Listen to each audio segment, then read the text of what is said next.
Minnesota is a train wreck.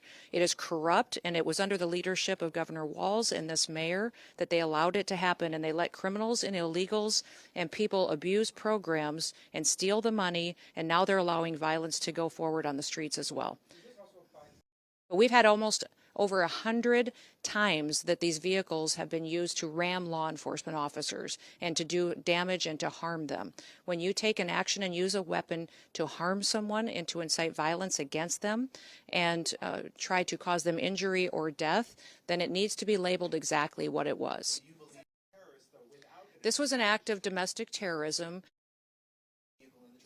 I would say that when these individuals use their vehicles to try to ram our law enforcement and put their lives in jeopardy, that law enforcement officer has to make a decision to protect his life and the individuals around him as well. Has he been suspended, or is he still in the field? This vehicle was used to hit this officer. It was used as a weapon, and the officer feels as though his life was in jeopardy. It was used to perpetuate a violent act that this officer took action to protect himself and to protect his fellow law enforcement. We thank all of them for their service and recognize that, again, I'll remind you, tomorrow is law enforcement.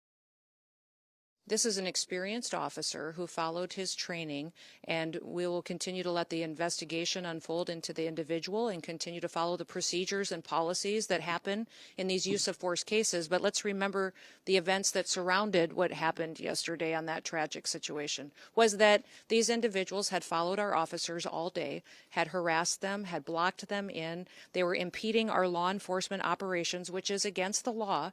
And when they demanded and commanded her to get out of her vehicle several times, she did not. Defended and acted in defense of his life and those around him.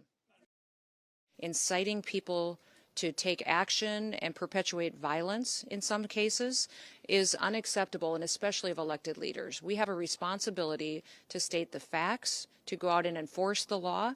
Your mayor just said in that statement that he was going to stand with illegal people who have broken our law before he's going to put New York City citizens first. His job and why he was elected was to protect the people who live here, that had the opportunity to vote for him and have the opportunity to live in this city. They pay their taxes, they go to work every day, and instead the mayor in that statement chose to stand with illegals instead of those individuals who just want the chance to raise their families in New York City and have a part of the American dream. You know, we're hoping the mayor will work with us to get these criminal elements and especially gang members and terrorist organizations out of New York City. I know he and the president had a productive conversation.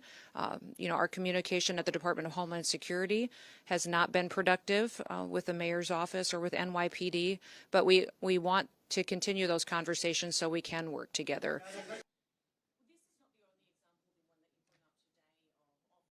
And we are going to continue to do that each and every day. And I'd encourage the leaders in this city and your governor and in other cities and states across this country to work with us rather than opposing us so that we can continue to make our streets safer.